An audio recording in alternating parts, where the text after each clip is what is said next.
नमस्कार दोस्तों, मैं हूं अमनदीप और स्वागत है आप सभी का ईएनजी ग्लाइड के आज के इस वीडियो में। आज का ये वीडियो पैराग्राफ राइटिंग को लेकर दूसरा वीडियो है। पिछले वीडियो में हमने देखा कि पैराग्राफ क्या होता है और पैराग्राफ का स्ट्रक्चर क्या होता है, और पैराग्राफ के जो स्ट्रक्चर होता है उसमें उनको समझने के बाद कैसे हम एक अच्छा पैराग्राफ लिख सकते हैं। अगर वो वीडियो आपने अभी तक नहीं देखा है तो उसका लिंक आपको नीचे डिस्क्रिप्शन में मिल जाएगा। आज के इस वीडियो में हम डिस्कस करेंगे पैराग्राफ की अलग अलग टाइप्स जो आपके सिलेबस में प्रिस्क्राइब्ड हैं। जो अलग अलग टाइप्स हैं उनको डिटेल में समझेंगे और उनको एग्जाम्पल्स के थ्रू भी हम समझने की कोशिश करेंगे, और लास्ट में हम ये भी देखेंगे कि इन सारी अलग अलग टाइप्स में मेन डिफरेंस क्या है। तो पैराग्राफ के बारे में और उसकी टाइप्स के बारे में ये सब जानने के लिए चलिए शुरू करते हैं हम आज की ग्लाइडिंग। सबसे पहले हम देखेंगे कि कितनी टाइप्स के पैराग्राफ होते हैं, उसके बाद उनको डिटेल में समझेंगे। तो आपके सिलेबस में जिस तरीके से पैराग्राफ्स की टाइप्स को प्रिस्क्राइब किया गया है उसके हिसाब से पहली टाइप है narrative paragraphs. Then number 2 descriptive paragraphs. Number 3 expository या जिसे आप इंफॉर्मेशनल पैराग्राफ भी कह सकते हैं। Fourth is analytical paragraph. Fifth is persuasive paragraph. और सिक्स्थ है कंपैरेटिव पैराग्राफ या कॉन्ट्रास्ट पैराग्राफ। एक एक करके सभी को समझेंगे। सबसे पहले है नैरेटिव पैराग्राफ। नैरेटिव पैराग्राफ्स क्या होते हैं? जिसमें कुछ ना कुछ बात नरेट करी होती है कि कोई स्टोरी की तरह ये जो पैराग्राफ हैं ये ऐसे हैं, ये एक स्टोरी की तरह चलते हैं। हालांकि ये एग्जैक्टली स्टोरी नहीं होती है। किसी भी इवेंट को, किसी भी एक्शन को, किसी भी प्लेस को जब डिस्क्राइब किया जाता है बहुत ही विजुअल तरीके से तो उसे हम नैरेटिव पैराग्राफ कहते हैं। एग्जाम्पल के लिए नीचे देखिए, यहाँ पे दो एग्जाम्पल्स हैं। The day I won a prize, जिस दिन मुझे प्राइज मिला था, एक ये टॉपिक है। दूसरा है a trip to the hills, कि कोई हिल्स पे गया है। जब इस तरीके के टॉपिक के ऊपर पैराग्राफ लिखा जाता है तो उसकी कुछ पेकुलरिटीज रहती हैं, है ना। इट शोज व्हाट हैपन, कि हुआ क्या था वहां पे, है ना, इन अ क्लियर ऑर्डर। सारी बातें एक ऑर्डर में रहेंगी, पहले फिर उसके बाद जैसे कहानी चलती है उस तरीके से बातों को डिस्क्राइब किया जाता है। जैसे the day I won the prize, पहले क्या हुआ, फिर क्या हुआ, फिर क्या हुआ, फिर क्या हुआ, इस तरीके से नरेशन चलती है। इसके साथ या ट्रिप टू द हिल्स की, कहाँ गए, फिर क्या देखा, फिर क्या देखा, ये डिस्क्रिप्शन चलेगी। और ये जो डिस्क्रिप्शन होती है इसमें जनरली कुछ ऐसे कीवर्ड्स रहते हैं जो यूज किए जाते हैं, जैसे first what happened, and then what happened, and then finally और ultimately what happened at the end. इस तरीके के कुछ वर्ड्स जो हैं वो आपको देखने को मिलेंगे, जिससे हमें पता चलेगा कि यहाँ जो बात, ये story, so called story, not exactly a story but so called story type की नरेशन जो जहाँ पे रहती है उसे हम नैरेटिव पैराग्राफ्स कहते हैं। इसमें कोई भी जो कैरेक्टर्स हैं या जो प्लेसेस हैं या कोई एक्शंस हैं, है ना, कोई भी चीज है, they are brought to life. Brought to life means ऐसा इस तरीके से प्रेजेंट किया जाता है कि ऐसा लगने लगता है कि वो एक बहुत ही लाइवली डिटेल है। जिससे क्या होता है कि जो हमारी सेंसेज हैं, जो देखने की सेंसेज हैं, सुनने की सेंसेज हैं, फीलिंग्स हैं, टच करने वाली बात है, वो हमें ऐसा लगने लगता है कि जो कैरेक्टर ने डिस्क्राइब किया है वो जैसे एक रियल लाइफ एक्सपीरियंस हो। मतलब कि the day when I won the prize और the place that I visited, the hilly place और हिल्स दैट आई विजिटेड, उनकी डिस्क्रिप्शन कुछ इस तरीके से दी जाएगी कि पढ़ने वाले को लगेगा कि उसने भी वही प्लेस जो है वो विजिट किया है, या उसको ऐसी फीलिंग्स आएंगी जैसा उसे प्राइज मिलने पर राइटर को आई थी। तो इस तरीके की जो नरेशंस होती हैं जहां सीक्वेंस में एक इवेंट्स मिलते हैं, इन पैराग्राफ्स को हम नैरेटिव पैराग्राफ्स कहते हैं। और इस तरीके के टाइटल्स इसमें या एग्जाम्पल्स टॉपिक्स जो हैं वो हो सकते हैं। डिस्क्रिप्टिव पैराग्राफ, जिसमें डिस्क्रिप्शन रहती है। डिस्क्रिप्टिव पैराग्राफ जो होते हैं वे किसी भी पर्सन, प्लेस, थिंग या इवेंट को डिस्क्राइब करती है। यहाँ पे डिस्क्रिप्शन होती है। डिस्क्रिप्शन का मतलब है कि उसके बारे में डिटेल में बताया जाए। जैसे माई फेवरेट पॉइंट, कि मेरी फेवरेट पॉइंट कौन सी है, क्यों है, उसके पीछे क्या कारण है, क्या मुझे उसमें अच्छा लगता है, राइट। जैसे a busy market, a busy market एक सीन है, एक मार्केट है जिसका एक सीन जो है वो है।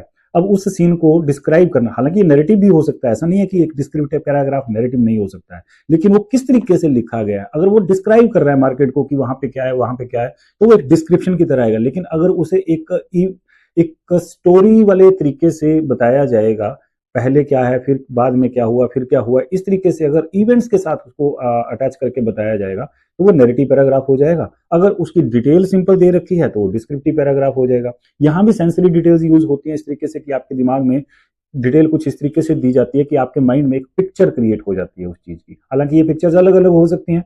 मेरे माइंड में पढ़ने के बाद आने वाली पिक्चर आपके माइंड में आने वाली पिक्चर से अलग हो सकती है, किसी दूसरे से भी वो अलग हो सकती है। इसका जो मेन फोकस रहता है ऐसे डिस्क्रिप्टिव पैराग्राफ्स का, वो इस बात पे रहता है कि कोई चीज कैसी दिखती है, या जब उसको डिस्क्राइब किया जाता है तो कैसा फील होता है, उसे देखकर कैसा फील होता है, राइट। इस तरीके की डिस्क्रिप्शन देने के पीछे जो रीजन रहता है वो कुछ इस तरीके का रहता है। इससे रीडर का जो इमेजिनेशन है वो काम करना शुरू करता है, और उसे भी अपने दिमाग में वो सीन जो है डिस्क्रिप्शन इस तरीके से दी जाती है। जैसे कोई मार्केट है फॉर एग्जाम्पल, है ना, या कोई फेवरेट पॉइंट की बात हो रही है, ये कुछ इस तरीके के टॉपिक्स हैं। जब इनके बारे में बताया जाएगा तो जो पढ़ने वाला है उसके माइंड में भी सेम टाइप का सीन जो है वो क्रिएट होने शुरू हो जाएगा। It uses strong adjectives and comparison. अब ये भी बहुत जरूरी है क्योंकि जब आपको डिस्क्राइब करना है तो किसी भी नाउन के साथ, चाहे वो प्लेस है, चाहे पर्सन है, चाहे थिंग है, चाहे इवेंट है, किसी भी चीज के साथ जब तक आप एडजेक्टिव्स नहीं लगाएंगे उसकी पूरी पिक्चर क्लियर निकल कर सामने नहीं आएगी। तो बहुत सारे एडजेक्टिव्स का यूज किया जाता है इसलिए ताकि डिस्क्रिप्शन कुछ इस तरीके से दी जाए ताकि पढ़ने वाले के दिमाग में एक इमेज जो है वो क्रिएट हो जाए। इससे क्या होता है, एक क्लियर मूड जो है वो क्रिएट होता है पढ़ने वाले के मन में, उसे पता चल जाता है, उसके माइंड में एक पिक्चर बन जाती है, उसका एक मूड का मतलब यहाँ पर यही है कि उसकी जो सोच है उस बात को लेके वो एक जनरेट हो जाती है। तो जब भी कोई पैराग्राफ इस तरीके की डिटेल देता है इस तरीके से, और जब भी कोई पैराग्राफ का टॉपिक कुछ इस तरीके का फील होता है जैसे माई फेवरेट पोइम हो गया, या बिजी मार्केट हो गया, या scene at a railway station हो गया, इस तरीके की जो बातें हैं, या scene at a bus stand हो गया, इस तरीके के जो आपके पैराग्राफ्स हैं उन्हें हम डिस्क्रिप्टिव पैराग्राफ कहते हैं। तो नेक्स्ट टाइप है एक्सपोजिटरी और इंफॉर्मेशनल पैराग्राफ। एक्सपोजिट करना या इंफॉर्मेशन प्रोवाइड करना, ये वो पैराग्राफ्स होते हैं जिसमें किसी भी बात को लेकर, किसी आइडिया को, किसी टॉपिक को या किसी प्रोसेस को डिटेल में एक्सप्लेन किया जाता है। कोई भी बात है, कोई भी टॉपिक है, जैसे हाउ प्लांट्स मेक फूड, अब उसके पीछे आपको एक इंफॉर्मेशन प्रोवाइड करनी पड़ेगी कि प्लांट्स कैसे फूड बनाते हैं, या वाई वी नीड एक्सरसाइज, या हमें एक्सरसाइज क्यों चाहिए, उसके पीछे आपको कोई इंफॉर्मेशन देनी पड़ेगी। जब इस तरीके के पैराग्राफ होते हैं, जब आपको बात को डिटेल में किसी बात को एक्सप्लेन करना होता है, उसके पीछे कोई ना कोई इंफॉर्मेशन प्रोवाइड करनी होती है कि क्यों हो रहा है ये चीज या कैसे होती है। जब इस तरीके का कोई पैराग्राफ होता है तो उसे हम एक्सपोजिटरी या इंफॉर्मेशनल पैराग्राफ कहते हैं। इसमें फैक्ट्स और फिगर्स हो सकते हैं, बहुत क्लियर इंफॉर्मेशन होगी। एक्सरसाइज करनी चाहिए तो क्यों करनी चाहिए, why we need exercise, body को इसकी जरूरत है, माइंड को इसकी जरूरत है, आपकी डेली लाइफ में रूटीन्स में काम करने के लिए आपके अंदर जो स्फूर्ति होनी चाहिए उसके लिए जरूरत है। या हाउ प्लांट्स मेक फूड, क्या फोटोसिंथेसिस का क्या प्रोसेस होता है, कैसे काम करता है, उसकी clear information, fact based information scientific तरीके से प्रोवाइड की जाती है। ऐसे पैराग्राफ्स को हम एक्सपोजिटरी या इंफॉर्मेशनल पैराग्राफ कहते हैं। इट अवॉइड्स पर्सनल ओपिनियंस, यहाँ पर्सनल ओपिनियन नहीं देख सकते। डिस्क्रिप्टिव पैराग्राफ में, नैरेटिव पैराग्राफ में आपकी पर्सनल ओपिनियन रह सकती है कि आपको कैसा दिख रहा है, आपको कैसा लग रहा है, अच्छा लग रहा है, बुरा लग रहा है। लेकिन क्योंकि ये बहुत ही ऑब्जेक्टिव तरीके से लिखे जाते हैं एक्सपोजिटरी या इंफॉर्मेशनल पैराग्राफ, इनमें पर्सनल ओपिनियन के लिए कोई प्लेस नहीं है। आपको जो भी इंफॉर्मेशन प्रोवाइड करनी है वो बहुत ही साइंटिफिक तरीके से, बहुत ही ऑब्जेक्टिव तरीके से प्रोवाइड करनी होगी, है ना। कुछ प्रश्न हो सकते हैं जैसे व्हाट, व्हाई, वेयर, व्हेन, है ना, इस तरीके जो क्वेश्चन हैं वो क्रिएट होते हैं और उनका जवाब होता है। जैसे हाउ, जैसे यहाँ पे हाउ प्लांट्स मेक फूड, है ना, या व्हाई वी नीड एक्सरसाइज। ये जो टॉपिक्स हैं या इससे मिलते जुलते और जो टॉपिक्स आपको कोई नजर आता है वो सारे के सारे जहां इंफॉर्मेशन प्रोवाइड की जाती है उसे हम एक्सपोजिटरी। इसमें क्या होता है, लॉजिकल ऑर्डर में बात कर, देखिए प्लांट्स खाना कैसे बनाते हैं या एक्सरसाइज हमें क्यों जरूरी है, इसके पीछे एक ऑर्डर जो है वो रहेगा। वो ऑर्डर, क्योंकि मैंने पहले भी बताया कि ये बहुत ही साइंटिफिक या ऑब्जेक्टिव होते हैं, तो ऐसे में इनमें एक क्लियर लॉजिकल ऑर्डर होना जो है वो लाजमी है, जरूरी है। ऐसे जो पैराग्राफ्स होते हैं वो रीडर की किसी टॉपिक को लेकर अंडरस्टैंडिंग में बहुत अहम भूमिका अदा करते हैं। मतलब ऐसे पैराग्राफ को पढ़ने के बाद जो भी इंफॉर्मेशन के लिए वो पैराग्राफ, इंफॉर्मेशन पैराग्राफ लिखा गया है, उसको पढ़ने के बाद आपको उस पर्टिकुलर टॉपिक की जिसके बारे में वो पैराग्राफ है उसकी एक कॉम्प्रिहेंसिव अंडरस्टैंडिंग आपको हो जाती है। तो जब भी कभी आपको पैराग्राफ इस तरीके का कोई मिलता है जो इन टॉपिक्स के साथ how, what, when, why, where के साथ, क्वेश्चन के साथ डील करता है और उसके बारे में इंफॉर्मेशन प्रोवाइड करता है, ऐसे पैराग्राफ को आप एक्सपोजिटरी या इंफॉर्मेशनल पैराग्राफ कह सकते हैं। नेक्स्ट टाइप है एनालिटिकल पैराग्राफ। एनालिटिकल पैराग्राफ नाम से ही पता चल रहा है कि इसमें कुछ ना कुछ एनालिसिस जो है रहेगा। हालांकि एनालिटिकल पैराग्राफ जो है, मैं आपको यहाँ पे बता दूं कि ये एक्सपोजिटरी या इंफॉर्मेशनल पैराग्राफ का ही एक पार्ट है।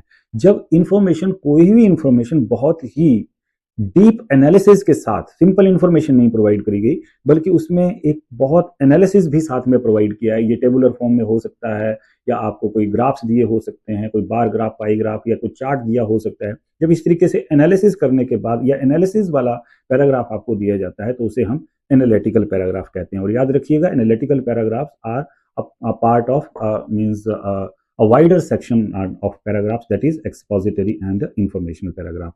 It examines an idea, issue और text, बिल्कुल उसी तरीके से जिस तरीके से कोई expository या कोई informational paragraph जो है वो डिस्क्राइब करता है।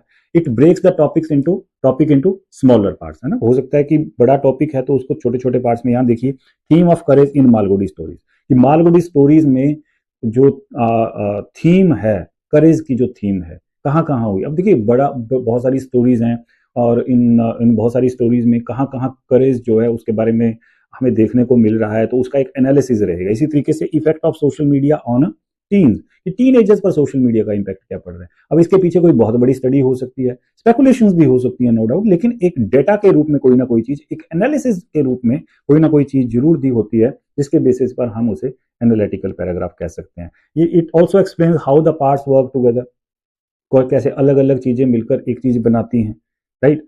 इट यूजेज एविडेंस, फैक्ट्स और एग्जाम्पल, क्योंकि ये एनालिटिकल पैराग्राफ जैसे एक्सपोजिटरी या इंफॉर्मेशनल पैराग्राफ की तरह ही है या उसी का एक पार्ट है, तो इसमें एविडेंस, फैक्ट्स और एग्जाम्पल्स के ऊपर बहुत जोर रहेगा। तो जब इस तरीके से इंफॉर्मेशन प्रोवाइड करी जाएगी तो उसका एक एविडेंस भी दिया जाएगा, राइट, या कोई एग्जाम्पल भी दिए जा रहे हैं, तो वो कौन से पैराग्राफ्स हैं, एनालिटिकल पैराग्राफ्स हैं। यहाँ एक क्लियर एंड रीजन एक्सप्लेनेशन, बहुत ही साइंटिफिक तरीके से, बहुत ही रेशनल तरीके से डेटा जो है वो प्रोवाइड किया जाता है, कोई पर्सनल ओपिनियन नहीं रहेगी यहाँ पे भी। तो बेसिकली जो एक्सपोजिटरी या इंफॉर्मेशनल पैराग्राफ के जो कैरेक्टरिस्टिक्स हैं, वो कैरेक्टरिस्टिक्स एनालिटिकल पैराग्राफ के भी है। एडिशनली यहाँ पे क्या है कि यहाँ पे आपको एक एनालिसिस जो है वो देखने को मिलेगा, डेटा के थ्रू या किसी एग्जाम्पल के थ्रू या किसी एविडेंस के थ्रू, राइट। यहाँ भी पर्सनल फीलिंग्स के लिए कोई स्पेस नहीं है। तो इस तरीके के जो पैराग्राफ टॉपिक्स रहते हैं, यहाँ जो टॉपिक्स दे रखे हैं, इस तरीके के जो टॉपिक्स रहते हैं उन्हें हम एनालिटिकल पैराग्राफ्स कहते हैं। नेक्स्ट टाइप है परसुएसिव पैराग्राफ। नाम से यहाँ भी पता चल रहा है परसुएसिव, परसुएड से बना है, और परसुएड होता है किसी को बात मनाना या मनवाना, उसे हम परसुएसिव पैराग्राफ कहते हैं।